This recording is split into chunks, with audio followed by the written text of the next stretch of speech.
Good afternoon, everybody. Welcome to this meeting of the Licensing Subcommittee, which is being live streamed. My name is Councillor Allen, and I am the chair for this meeting. Please, can all attendees mute their microphones unless they have been invited to speak, please? If anybody wishes to speak, please use the raise hand feature or send a message using the chat feature, and I will invite you to turn on your microphone at the appropriate point. When you're all finished speaking, please remember to turn off your microphone again. Firstly, can all members of the committee present please introduce themselves? Councillor Dallow.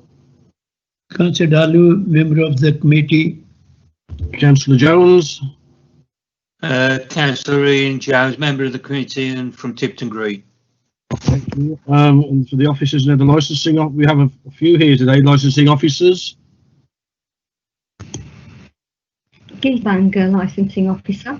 Thank you. Balbia Duggar, licensing officer. Okay. Senior licensing officer. Okay. Thank you, Macan. Have you introduced yourself? I just saw you pick. Yeah. Fine. Legal advisor, David.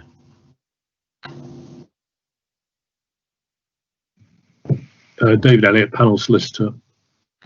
Okay, the applicants and representatives, would you like to introduce yourself, please?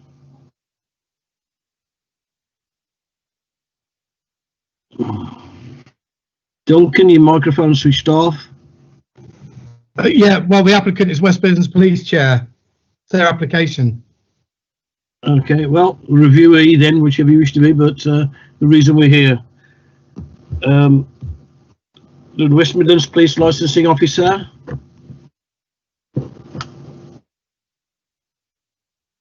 Nicola was here.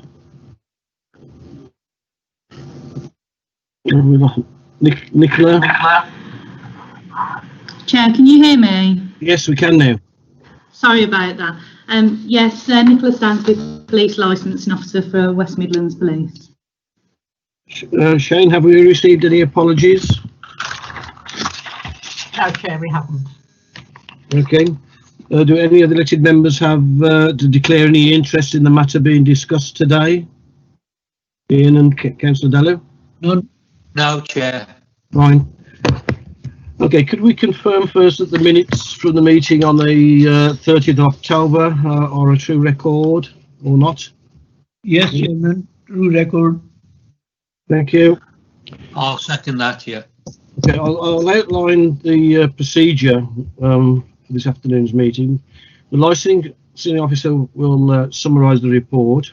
There will then be opportunity for questions. Anyone who has a registered representation will have the opportunity to present their case. There will be an opportunity for questions. You and your representatives will have the opportunity to present your case, Mr. Craig. And then there will be opportunity for questions again. When we've exhausted all of that, you and your representative will be given the opportunity to sum up. The committee will then receive its legal advice from the authority solicitor. The meeting will then adjourn so that the committee can consider the matter in private. Everyone present will be asked to leave the meeting for a given period of time and then will be asked to rejoin the meeting so that the decision can be delivered. The flow of this will be more of a sort of a discussion, but informal and formal. So we just make sure everybody has the opportunity to pitch in and express their views. Chair, may I just interject? My client has been trying to log in. I think he's not got the link. I think he's been using the old link for the interim steps hearing. I will forward the new link to him. I'm perfectly content. Okay, no, we'll wait. Carry on while you do this, but if you just excuse me a second, and I'll send him the link now. Yes, okay, no problem. I'll just step away from the camera for about a minute. Okay, David, you were going to say something. Are you happy for us to proceed while she's sorting this out? Certainly. Well, in terms of the preamble, absolutely. But once we get to the evidence, I think nothing of substance until he's keyed in. Yeah, and I'm hopeful that'll be in about a minute or so. Okay. Okay. Thanks. Thank you. Okay, the first part obviously is for the license, whichever licensing officer we've got to do that. Would they please present the report?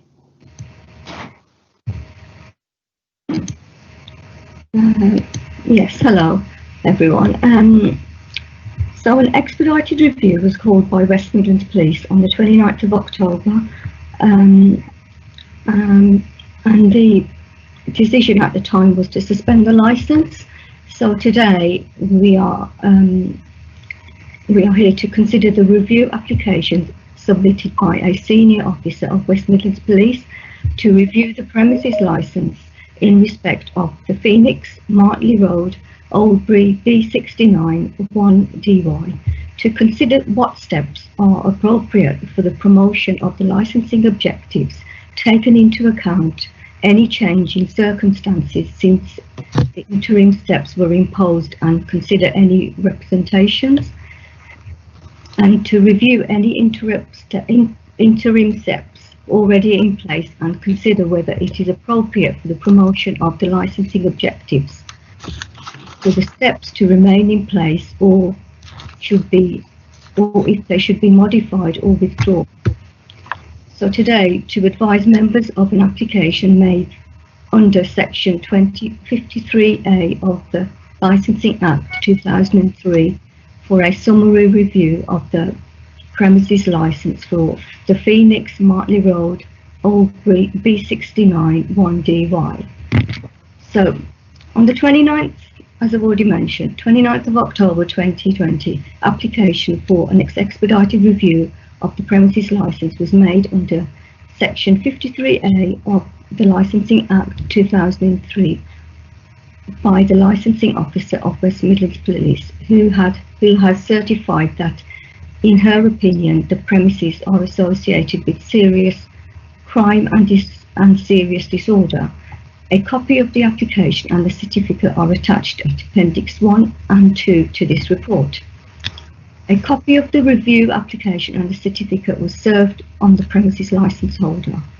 The authority had to consider within 48 hours of the application whether any interim steps needed to be taken pending the full review. On the 30th of October 2020, the committee took interim steps by suspending the premises licence as an interim measure with immediate effect. The premises licence holder may make representations against the interim steps taken at any point. No representation has been received to date. Under Section 53C of the Licensing Act 2003, the licensing authority must hold a full review of the premises licence and to determine the review within 28 days after the day of the receipt of the application. The review decision takes effect after 21 days unless appealed during that period. Following the review under Section 53C, the licensing authority must then review the interim steps in place under Section 53D and determine whether it is appropriate for the promotion of licensing objectives for the steps to remain in place, or if they should be modified or withdrawn. The relevant notices about this full review have been served on all relevant parties as required. The licence was granted, the current licence was granted on 6th of May 2014. The licence was transferred to Mr. Amritpal Singh on the 12th of October 2017. The current designated premises supervisor is Mr. Amritpal Singh, and Mr. Singh was specified as DPS on 12th of October 2017. The hours permitted for licensable activities are 8 o'clock in the morning until 2 AM of early hours, Monday to Sunday. The hours will be extended at the end of licensed hours on New Year's Eve to the start of licensed hours on New Year's Day. The opening hours of the premises are additional 30 minutes. A copy of the current licence is attached at Appendix 3, and the location of the premises can also be seen at the location map provided in Appendix 4. The licensing team have displayed a public notice on or near the premises outlining the application and inviting comments and representations to be sent to the licensing authority in respect of a full review, detailing the closing date for these to be received. Details of the application have also been published on the Council's website. Under the Licensing Act, a responsible authority or any other person may make representations in respect of the application which must be relevant to one or more of the following licensing objectives: prevention of crime and disorder, public safety, prevention of public nuisance, and protection of children from harm. The options available to the licensing subcommittee, having considered all the relevant information, are as follows: to modify the conditions of the license, to exclude the sale of alcohol by retail from the scope of the license, to remove the designated premises supervisor, to suspend the license. Modification of conditions can include alteration, omission, addition of any new conditions, include those that restrict the times at which licensable activities authorised by the licence can take place. Additional conditions or restrictions to licensable activities and/or times should only be imposed if considered appropriate for the promotion of the licensing objectives. If other law already places certain statutory responsibilities on a premises, it would not be appropriate to impose similar duties. In conducting the review of the interim steps, the subcommittee has the power to take any of the steps that were available to it at the initial stage, and they apply until the end of the period given for the appealing against the full review decision. If there is an appeal, until appeal is disposed of or the end of the period determined by the authority, which may be longer than the above periods. Members of the subcommittee must give full reasons for their decision. The applicant, licence holder, or any other person who made relevant representations in relation to the application may appeal against a decision made to the Magistrates' Court within 21 days on which they were notified. The police and the licence holder can also appeal against continuing interim steps to the Magistrates' Court within 21 days. Thank you. Okay. Thank you very much, Geeta. That's very full and clear, I think, from my point of view. The elected members are happy. That's why we're here, and also the applicant. You know, yeah, Councillor Daly. Yeah, happy. From the last meeting we had, we understand why we're here now. Mr. Craig, you agree that's why we're here today? I do, Chair. Thank you. Fine, thank you very much. Can I just check that the premises licence holder's tuned in with us, because he's not showing up on my screen? Is he here with us now? Yes, he is. He is, and he's told me he's online. Thank you. You showed at the bottom on mine, David, but Mrs. Singh, can you just let everybody know that you're here, please? Yeah. I'm here. Great, lovely, thank you. I'm seeing an AS at the bottom of my screen. Fine, thank you. Thanks, David.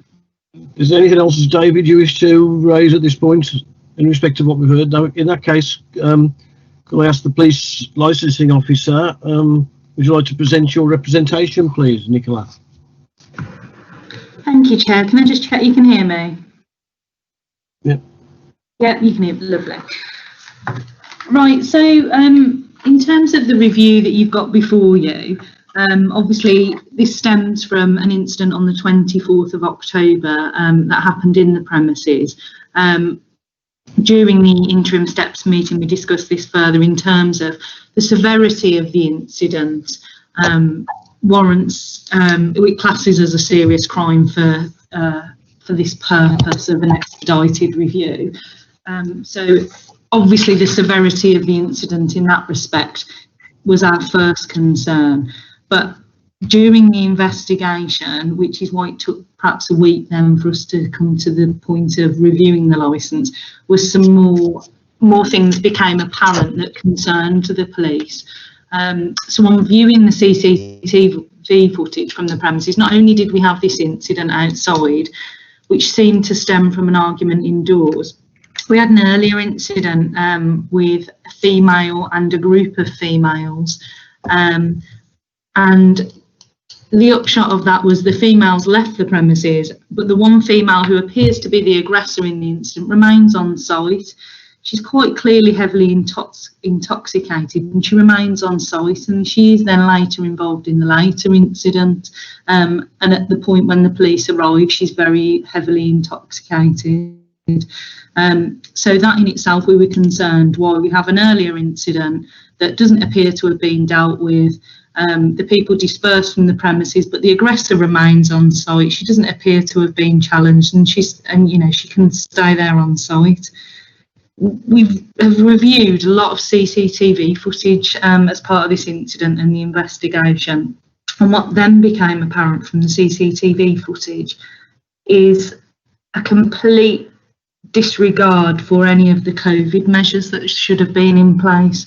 At the point of this incident, Sandwell was under Tier 2 restrictions, meaning that people who enter licensed premises, they should be seated to drink and to eat food. There should be no bar service. People should only be attending licensed premises with anyone from their household or from their bubble. Groups shouldn't then be mixing within the premises. And so it's a very different normal to what we see in a licensed venue in normal times, I would say. What we saw from the CCTV in this case is it looked like normal times. We've got people wandering around the premises, we've got people being served at the bar, we've got groups mixing. When you look at some of the footage, it appears as though there are groups of people together that you would gauge that they're potentially not part of the same group, in terms of they're not from the same family. There appears to be groups of friends in there. Some of the statements that we've had as part of the criminal investigation have confirmed actually that it's groups of friends in there as well. So that was a concern. And so we have the incident, we have the earlier incident, we have the COVID breaches. Then we also have an issue that during the investigation, some of the CCTV from the premises appears to have been leaked to members of the public. There's no suggestion on my part that this was intentional by the premises. We don't know how it has happened, whether it was careless, whether someone's been able to access it. But again, just in the middle of a criminal investigation and such a serious incident, that raises real concerns for me from a policing perspective, for a venue allowing their CCTV to be viewed by other persons and then to be shared. And actually in this case, it could have been catastrophic in terms of us detaining the offender. And so it's really important in cases when premises are told they're not to share the CCTV, they shouldn't be, aside from any obligations placed under them under the Data Protection Act and so on. So that's a summary really of my case. What I will say in this is you should have actually had a representation from me on this with some further evidence. I can only apologise to the subcommittee today. You've not had anything further. However, sadly, I've been ill for around 10 days now, and I've been out of the office, so that's why you don't have that.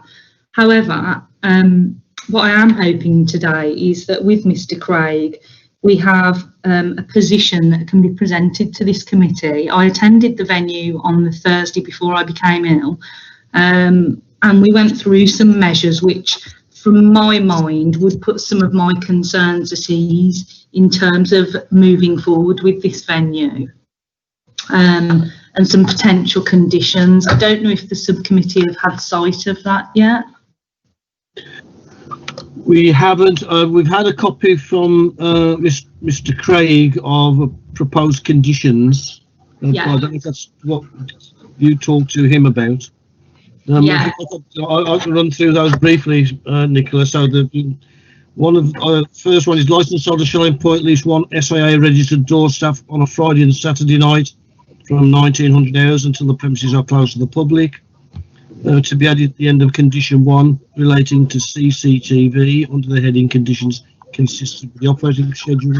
The CCTV system will be secured via lock and key and will also be password protected to prevent unauthorised access, tampering or deletion of images. Under the condition heading general under Annex 2 relating to staff training to be deleted and replaced by the following: training in relation to the use of CCTV system, challenge 25, underage sales of intoxicated persons, refusal register, incident records, and all other conditions on the premises licence must be provided and undertaken by all members of staff, whether paid or unpaid, before she makes a sale or supply of alcohol, and at least every 12 months thereafter. Documented training records must be completed in respect of every member of staff and must include the name of the member of staff trained, the date, time, and content of the training.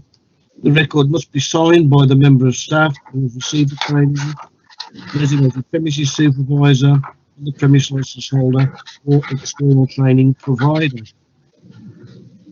The comment that Mr. Craig had added to the bottom of that, and this is what was sent to you, Nicola, I believe, as well, Simon. In terms of the SIA condition, rather than place a time limit on that, upon reflection, I think it would be best if you and I could simply agree a time in the future when this condition was no longer appropriate at that time to be removed by a minor variation, as we simply don't know when that would be at this stage. I would provide things to then ventilate that at the hearing. Is that what you sort of were expecting me to yes. So when I attended the premises over a week ago, it's a week on Thursday now that I attended. Those were some of the discussions I had with Mr. Craig, and he was going to come up with that wording. Those conditions certainly would put my mind at ease in terms of the concerns we have. The premises doesn't have a history of issues with us. However, this issue and the incidents on this night are such that's why we're at this point with an expedited review here before you. And that really, unfortunately, I had this conversation with Mr. Craig and Mr. Singh at the premises. This is the current problem we're dealing with premises, is that licensed premises can have such issues, incidents can happen, they can't always be avoided. But here, I think there's a catalogue of issues that happened on this one night that perhaps all could be said that they're contributing factors to the then incident. We have a serious incident. We have a failure to control the customers earlier on in the night when there's previous incidents, and some of the people from those incidents remain on site. We have the COVID breaches. We have the CCTV issue. And I did speak to Mr. Singh to say, when and if we come out of the current lockdown restrictions, and depending on what tier restrictions the area will be placed in, it's really important that Mr. Singh looks at those and adheres to them in terms of controlling his customers when they're in the venue. Because if the right tone and control is not set from when they enter, unfortunately, this is what can happen, because they can then attend the venue and behave as they like with little control from anyone in the venue, and then we can end up with an incident like this, aside from then the COVID risk that we have here that puts members of the public at risk from an outbreak. Okay, thank you very much, Nicola.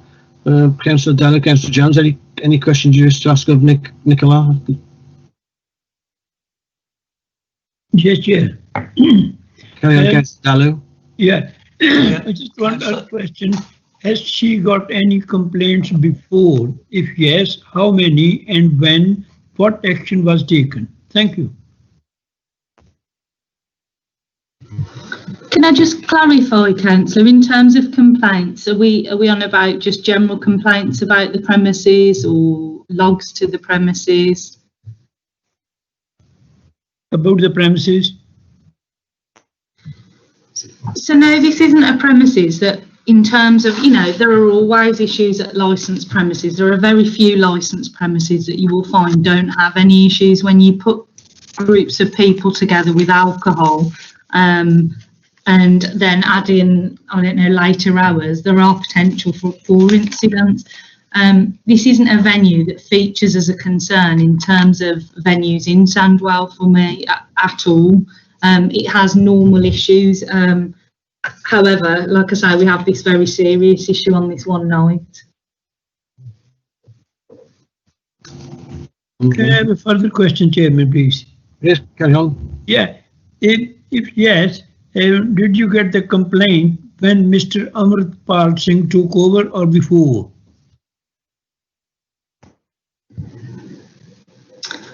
I'm not entirely, I can't actually confirm in terms of that, Council. Like I say, this pub does not draw my attention in terms of being a problem premises, is all I can say on that front.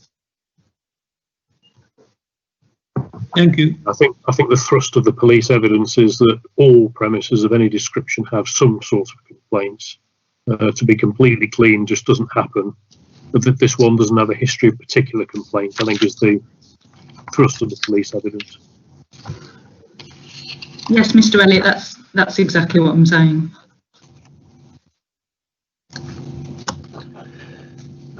There's the licensing. Oh, sorry, Ian, carry on. Yeah. Just trying to divorce the incident from what the practice was or is or will be going forward. I think it's Nicola mentioned that there were on CTV obviously evidence of people not COVID distance and people not in their correct positions in that sense. Did the police look at the logs and the entries on track and trace to see whether any of those would have been in the bubble? Because we've had a fairly comprehensive COVID-19 secure risk assessment, and on there it does state that you can visit if you're in the bubble for up to 6.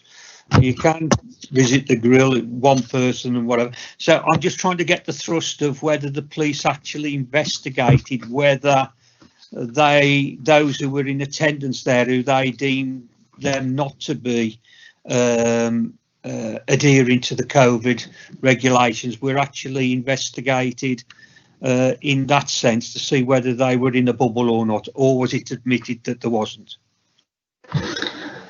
Thank you, Councillor. So what I can confirm on that front is it's not obviously something that's been investigated as an aside, but as part of the criminal investigation, when you look through the statements within that, we have various statements from people that say, yes, I'm attending the premises, I attended at this time, and I was with a group of friends. I was with, and so it's clear from some of the statements that there are groups of friends in the premises, and from their addresses given in the statements that those people don't live together, and they wouldn't they wouldn't meet the requirements of either they live with the person or they're in that bubble. We've got a group of 6 people. Yes. So we have got confirmation of that in that respect. And the only other thing I would say is I don't think some of the issues that we have in this respect, I don't think these are entirely disputed by Mr. Craig and his client either. I think what we have in terms of the risk assessment is them now coming forward to say, right, there may have been some issues and we're going to tighten this up. I don't think the facts in this case and what we've suggested are disputed by Mr. Craig or the premises. So to be absolutely clear, that's clarified it, thank you. Just to be clear to members, I think I'm right here. The risk assessment is something that's been visited since the incident, isn't it? It's not a risk assessment that was in existence and breached prior to the incident.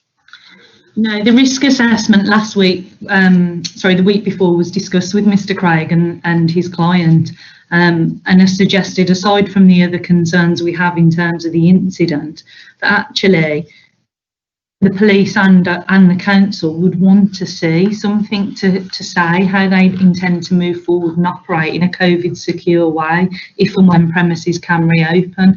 And so Mr. Singh was going to instruct someone to come to his venue and do this. So no, it's since the incident. thank you. That's nice and clear. Thank you. So just a question, Nicola, about the poor guy who was the victim in all of this, and what's his current status? So from my last check, the victim remains in hospital, still unwell is all I can really say in the public meeting. But yeah, he remains in hospital, I'm afraid. And as far as I'm aware, you actually made an arrest regarding that incident. Yeah, so we have arrested the offender in the incident, yes. Okay, thank you very much. Mr. Craig, have you any questions or you'd like to put to the licensing officer regarding what you've heard?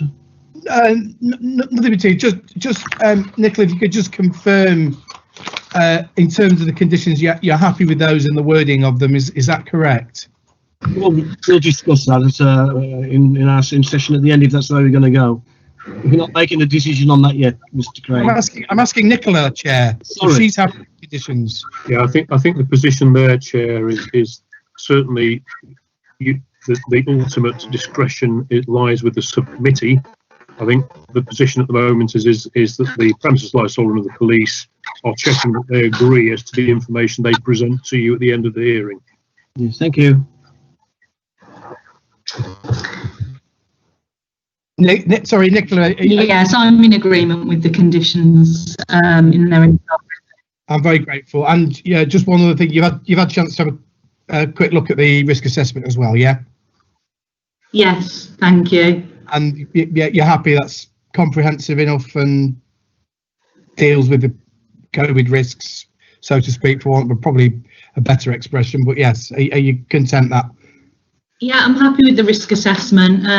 Like with any risk assessment, it just needs to be followed, though. Of course. Thank you. No more questions, Chair. Thank you. Okay. You just mentioned the risk assessment, Mr. Craig, and there seems at least one major anomaly in there. We actually had to have interim hearing, ask for correct information regarding the number of people who would be allowed in the pub with suitable distancing, and that has not come back. Whether I've missed it in the risk assessment, but that was a critical point. If it's not in there, then I still don't know. Yeah, well, you haven't, Mr. Chair. I don't know if you want me to just do my presentation first and then deal with any questions relating to the risk assessment. I may cover what the question that you've got, Chair. So I don't know. Is it my turn now? Is it for me? You can have your turn now, Mr. Craig, I think. That's great, Chair. Thank you very much. I'm very grateful for the indication from West Midlands Police. Confirm we had the meeting at the premises a couple of weeks ago now. I think was helpful and purposeful. I have to start by saying that the licence holder, Mr. Singh, who is here, if you've got any questions for him that I can't deal with, he potentially can, concedes that in respect of social distancing measures and other associated requirements upon licensed businesses, the premises did fall short. No issue has been taken with the fact that a serious crime has taken place. Yes, it was outside the premises, but it's right to say that serious crime in association with licensed premises is given quite a loose definition, and it's right to say that there was some form of association with the premises. No question it's serious crime. Someone's been very seriously injured, it would appear. And equally, it's right to say that in respect of social distancing, I think the premises fell short on that particular evening. So I'm certainly, Mr. Elliott has said, and Ms. Stansby's both said, there isn't a great deal of factual dispute between the parties, and I think that is correct. So that may truncate matters slightly in respect of the submissions that I'm going to make to you. Mr. Singh has held the licence since 2017. The licence was originally granted in 2014. Mr. Singh, during that, he's a DPS as well and has been since October of that year, but both the premises license and DPS applications were submitted at the same time. And I'm grateful for the indication again from West Midlands Police. These are not premises that's caused any particular issues to responsible authorities. There haven't been any reps from any other responsible authorities, and West Midlands Police, who are at the end of the day your main source of advice on crime and disorder, have indicated to you that these aren't premises that otherwise have given them any particular issues. And I guess ultimately a review is there to serve the purpose of getting premises to improve if that's possible. Clearly in some instances it's not, but certainly the police aren't asking you to revoke the license. Clearly I'm not making that submission to you. And what you have here is an agreed position between the parties. And so in those circumstances, I would say that is something you can give a significant amount of weight to. Yes, Mr. Elliott is absolutely correct. At the end of the day, it is ultimately your decision as to what steps are appropriate and proportionate.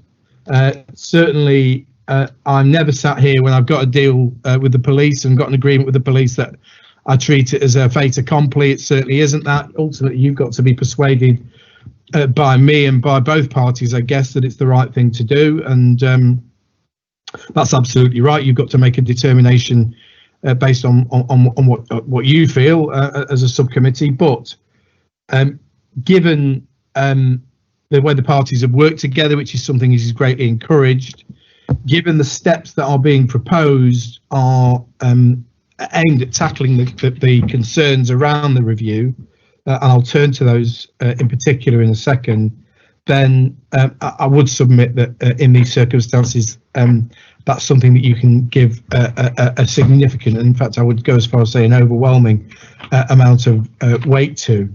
If I could deal with the conditions within my supporting documents, it's contained at the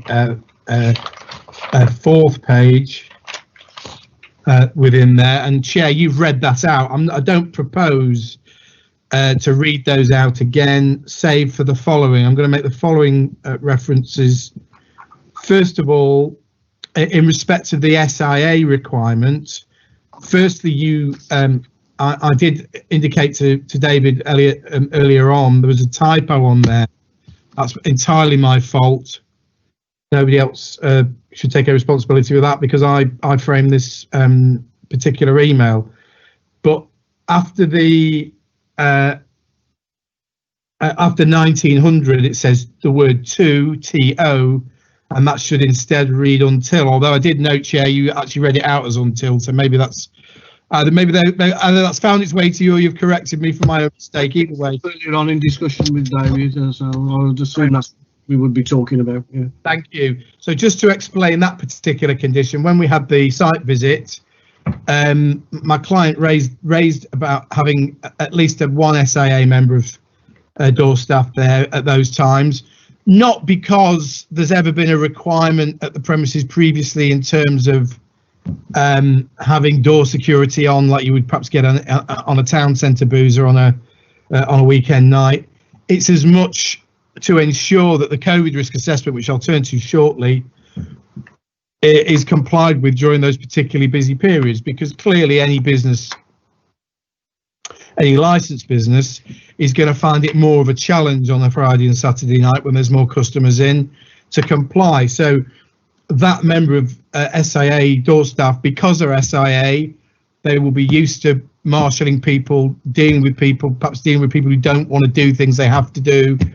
It will just give a bit more force to the COVID risk assessment. So their job, as much as anything else, will be to ensure compliance with the COVID risk assessment and to make sure that clients or patrons who visit the premises comply with the COVID risk assessment as best as possible. So in terms of that condition, myself and Nicola did discuss that at the premises.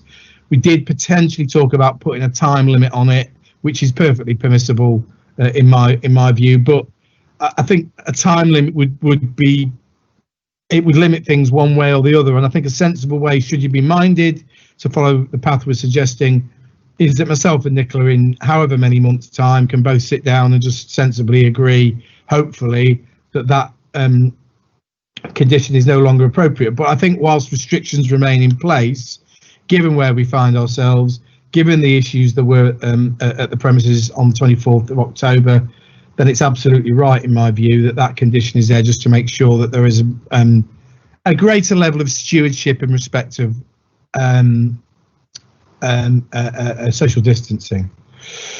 The second of those proposed conditions, so that is a condition that stands on its own, that just gets added to the licence.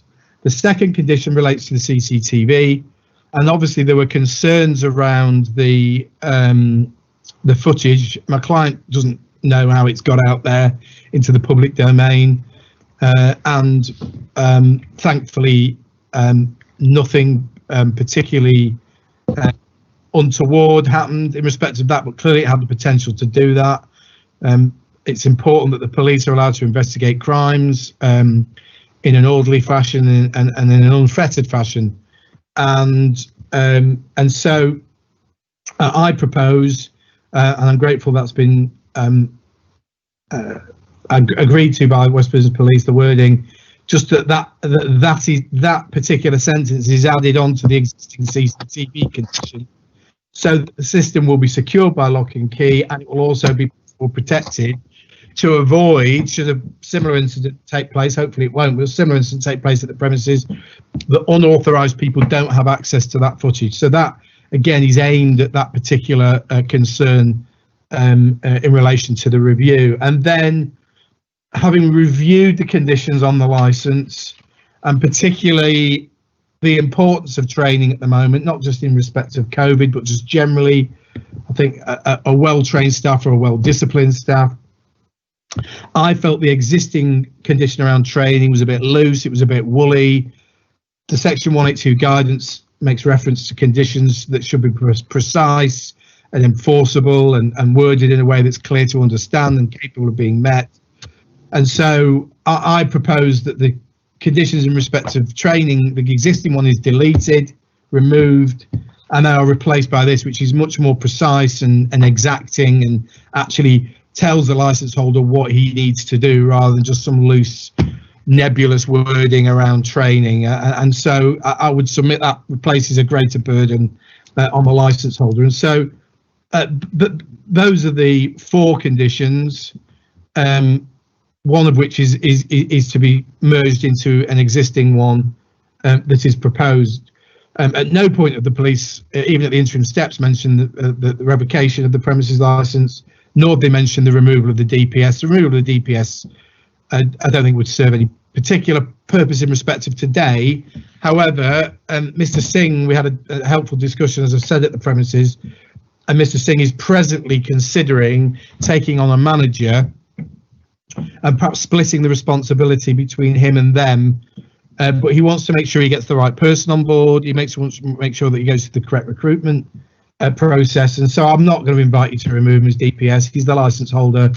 I don't think there's been any suggestion of anything reprehensible he's done by the police. And so that's more a bit of advisory for you, that's something he's looking to do, just to take a little bit of the pressure off him. But it's equally right to say he isn't one of these absentee licence holders. He's at the premises most evenings and he's hands-on and would even seek to continue in that fashion, even if he found somebody else to act as DPS at the premises. And so the steps I'm going to invite you to take is simply to amend the licence to the extent that I've said in terms of those conditions, and that is it. And just in case I forget to mention it later, that will include the removal of the suspension of the licence as an interim step with immediate effect, although it won't have immediate effect simply by virtue of the fact that there are presently restrictions on licensed businesses, which I'll turn to shortly. Turning, if I may, next to the COVID risk assessment. which I forwarded. And yes, Mr. Elliott David is correct on this point. This was not in situ on the night of the incident, and that is, I have to concede, is a shortcoming on behalf of the licence holder. But equally, when we discussed the premises last week, and when I discussed it with Nicola, that was something not last week, the week before. I raised that as a something that would be appropriate. And so let me just explain how this is looking to operate. Helen Overton, who's done this, is somebody that I know that the West Midlands Police at Birmingham recommend highly, as much as they can. I mean, they can't recommend providers in the sense that they can't solicit work for them, but equally, whenever I say that Helen's doing a risk assessment on a premises, it's always greatly welcomed by them. She's very good. She's very professional. And what I've said, so I rang Helen up and I said, look, you've got this situation, can you do a risk assessment on these premises? And she said, well, I can, but I can't do it properly until the premises is reopened. There's two reasons for that. She wants to see it in operation, but equally, we just simply don't know what restrictions are going to be in place on the 2nd or 3rd of December, assuming, of course, the restrictions are lifted. And then we all know that the restrictions around COVID move with bewildering pace at times.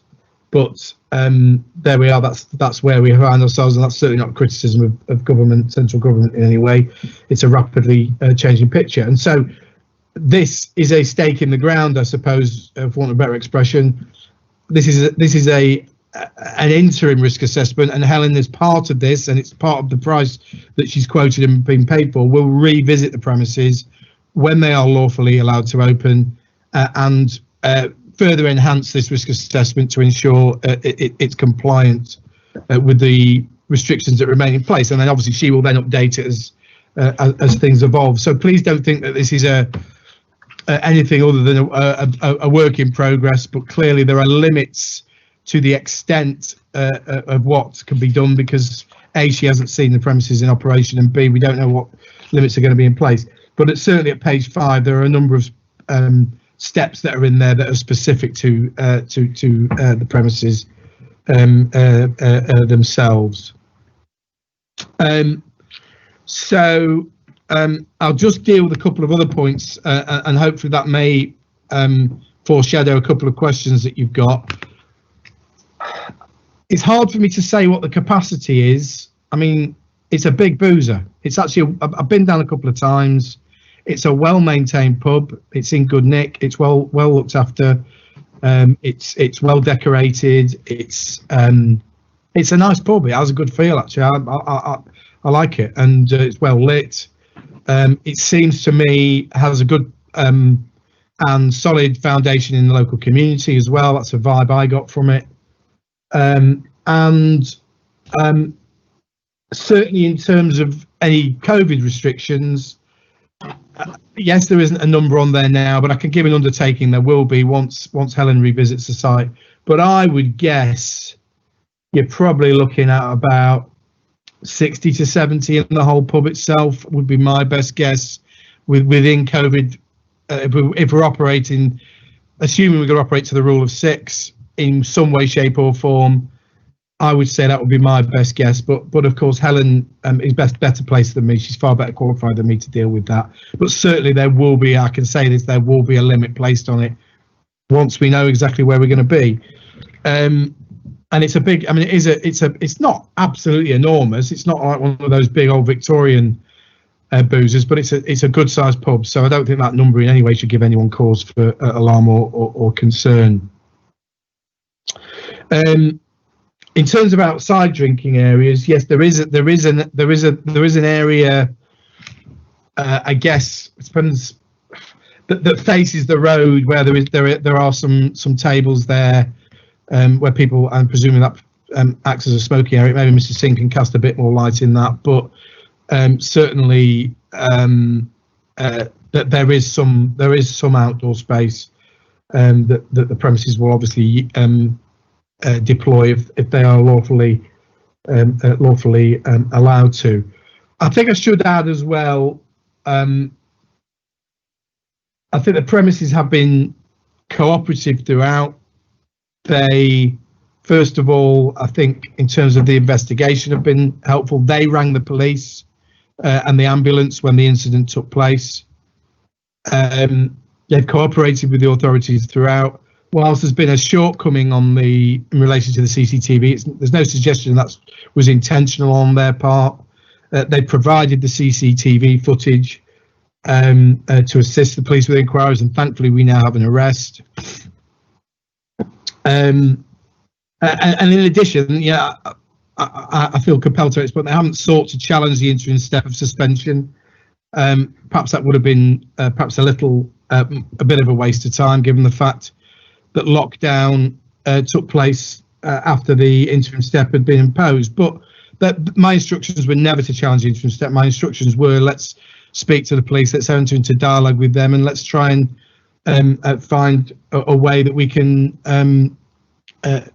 purposefully promote the licensing objectives going forward. So I think the way that they've conducted themselves in the course of this, despite the unfortunate incident, is something, again, you can properly take into account. So I guess in summary, my position is, and the license holder's position is, a very regrettable incident on the 24th of October.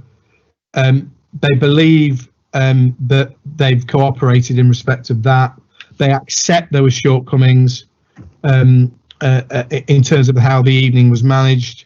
They've learnt lessons from that. They've taken the police advice on board and have suggested some steps to address those concerns, which the police are agreeable to. And so for all those reasons, and given the previous track record of the premises, which is not one that should give you any concern, for all those reasons, I would submit that the steps that are proposed by the licence holder that are agreed by West Midlands Police, within which there are no other parties to make any other observations, are both proportionate, appropriate and fair, and will give you sufficient comfort that the causes that gave rise to the concern will be properly addressed by somebody who has demonstrated himself to be a responsible licence holder. And so on that basis, I would invite you to follow the steps proposed within my email to Nicola of last Tuesday.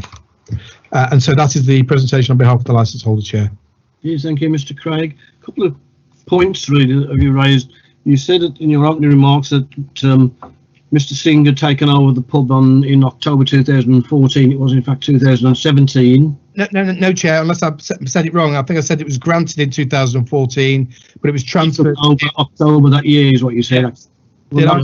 It's October 2014 is not when he took over. License granted 2014, yep. Transferred 2017. October, the 12th of October 2017. If I've misstated that, Chair, apologies. And the other thing is you alluded to the incident not taking place in the licensed premises. The outside drinking area, I believe, is part of the licensed premises. And if it isn't, then there's something else amiss.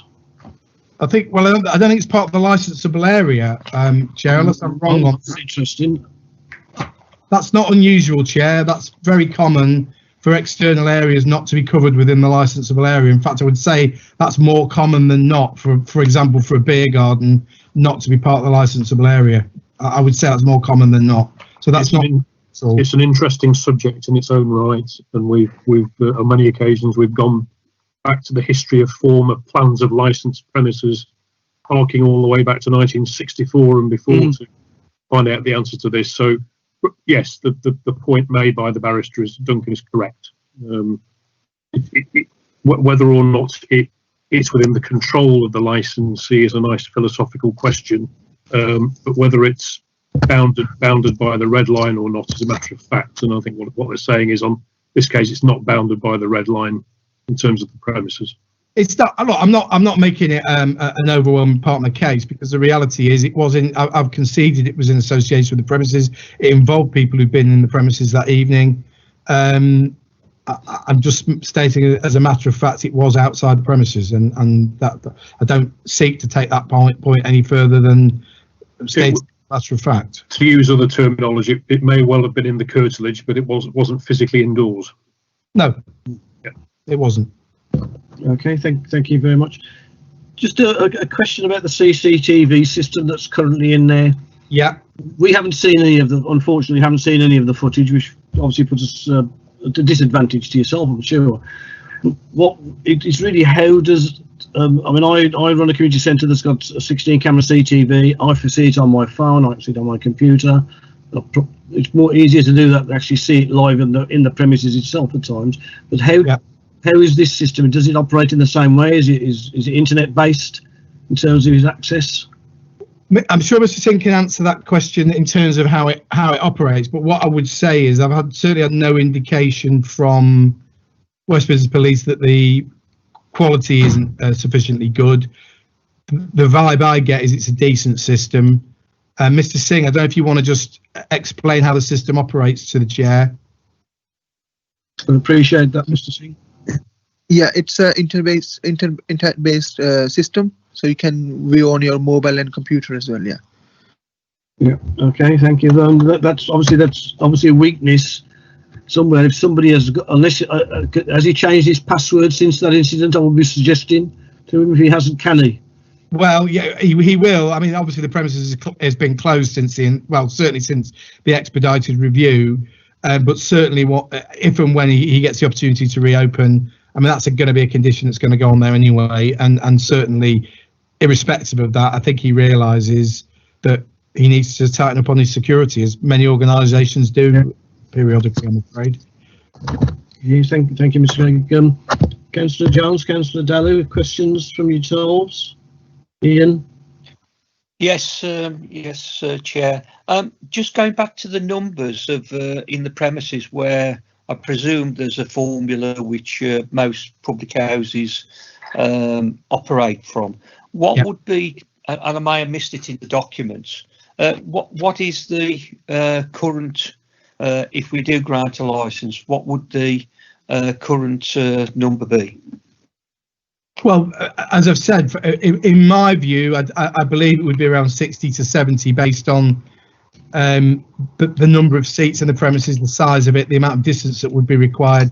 But nobody can say with absolute confidence what that's going to be, Councillor, because we simply don't know what the restrictions are going to be if and when we get to the end of this particular lockdown. And so Helen, I'm giving this undertaking to the hearing now, Helen Overton is going to go back to the premises the night they open and make sure that the risk assessment is complied with, but that an appropriate level is applied that evening and going forward. But my guess is around 60 to 70. I'm basing that on just the number of covers. Mr. Singh, how many covers have you got in the restaurant? We got about 60, 70 in the restaurant, and we got another conservatory that holds about 30 people. Right. I think a couple of the tables are gonna have to probably go. I think that's my view. So maybe about 70, maybe 75, but certainly no more than that. I wouldn't expect. Okay, Councillor Dalu, anything you wish to ask? No question. Yeah. Okay. Thank you. Obviously, we're all at the mercy of what's happening while we're sitting here. Yeah,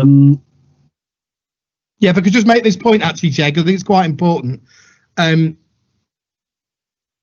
Obviously, whatever decision you make today is based around the Licensing Act, and will go forward. Whatever COVID restrictions are in place will be in place, and these premises, like every other licensed premises, they will be subject to them. So if we're in Tier 3, whatever Tier 3 is and I strongly suspect the West Midlands, Sandwell and Birmingham will be in Tier 3 when we emerge from this. And I think Tier 3 will be stricter than it was back in October as well. Then these premises will be subject to it.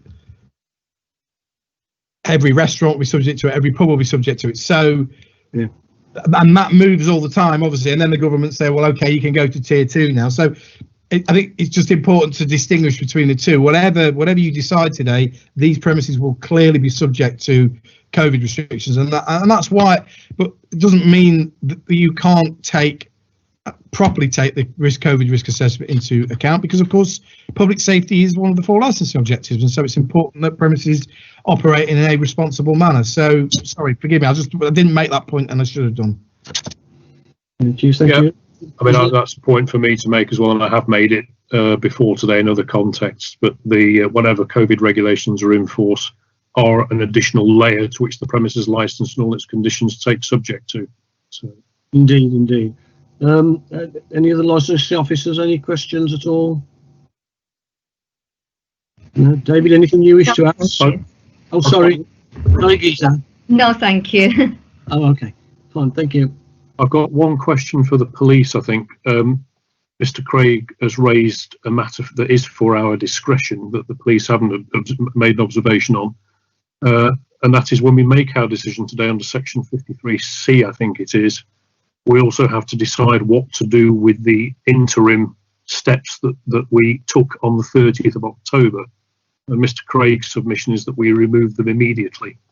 I think basically we can either keep them, remove them immediately, remove them after 21 days, or wait until there's any appeal and the appeal expires. Mr. Craig's submission is that he's been working closely with the police, or his client has.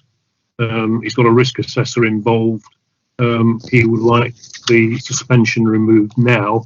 I don't know whether the police have any objection, any observation on that submission at all. Thank you, David. In terms of my observation on that, I don't have an objection in terms of the suspension being lifted.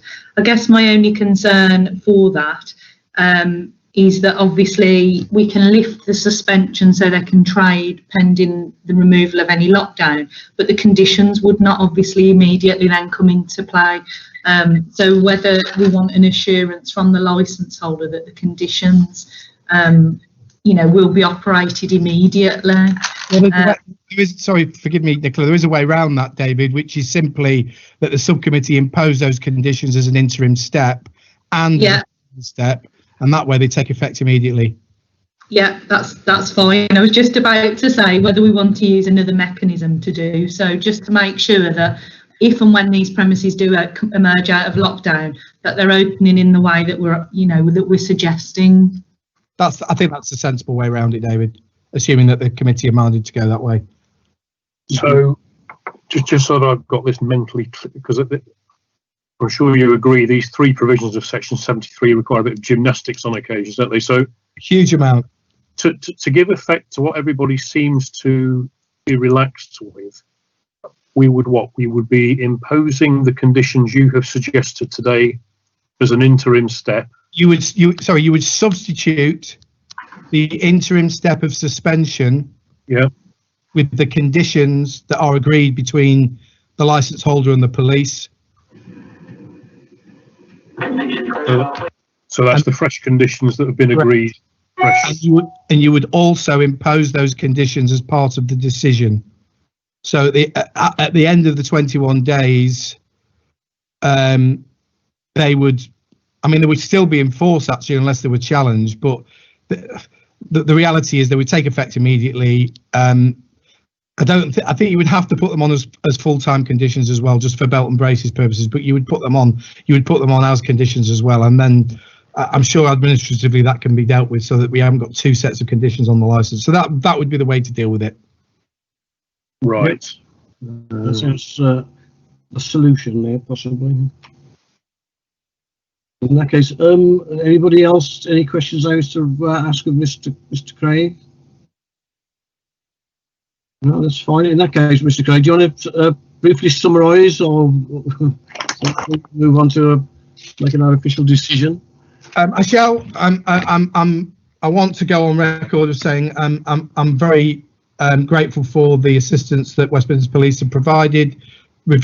Even some reviews don't have to be a clash of swords, and I think Nicola's been very fair to the premises. But I think I have to say on behalf of the licence holder, I think he's engaged with them in a purposeful and helpful way. You've got an agreed position between the parties. You've got a solution whereby these conditions can take effect immediately. You've got the risk assessment. I will take it upon myself to ensure that I will liaise with the premises to assist them. Once we know what's going to come up, how we're going to emerge out of this, I will liaise with them to say what they can and can't do. And as part of that, I will take the steps that are required to ensure that the risk assessment it continues to reflect the changes that we can't necessarily anticipate right now. So for all those reasons, I would submit the solution that's been arrived at between the parties is one that you can quite properly follow in the wider interests of the community, and allow this man to get back to, hopefully, because look, I've found myself saying this in the last couple of weeks, socializing with people, connecting with people, it's part of being human, it's part of what defines us as a species, and it's important that this is a good pub, it's a well-run pub.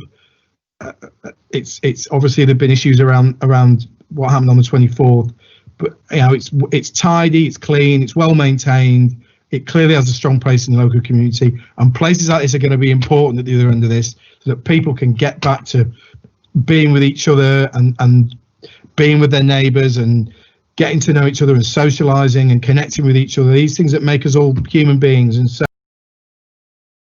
it's important that when we get to the other side of this, we've got places that people can communities can socialise in. So these are sensible steps, these are sensible measures, and hopefully agree with me on that, Chair. That's all I've got to say. Thank you. Thank you very much. I'll now ask the authority solicitor to please provide the committee with our legal advice, please, David.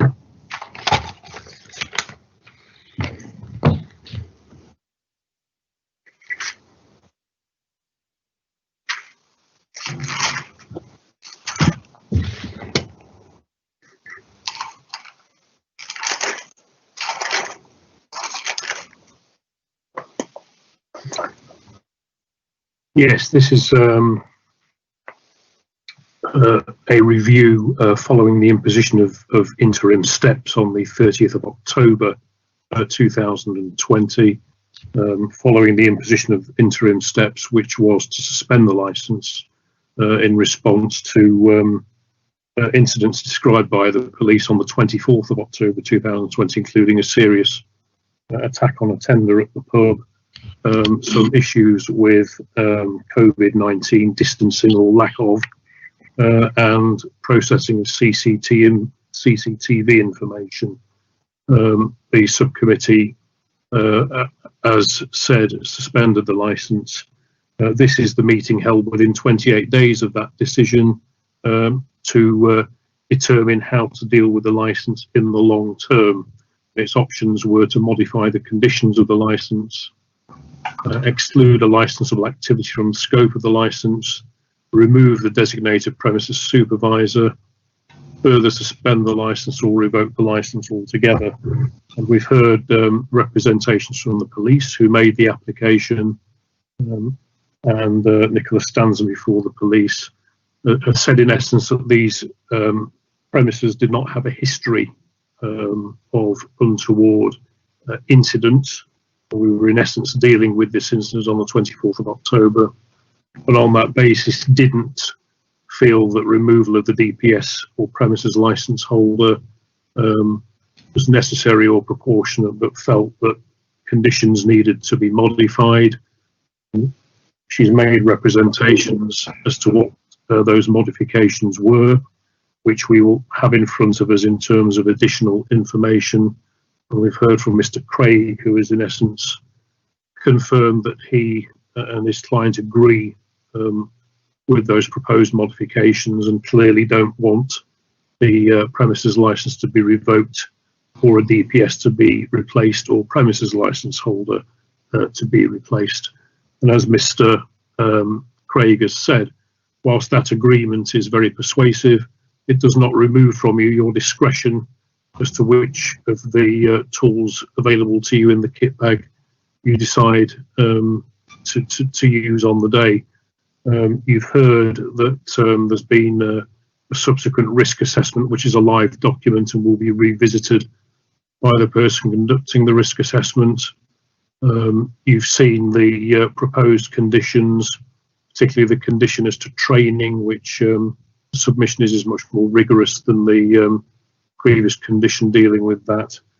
And the parties before you have submitted the view that on that basis, the premises should be allowed to continue being an important part of the community.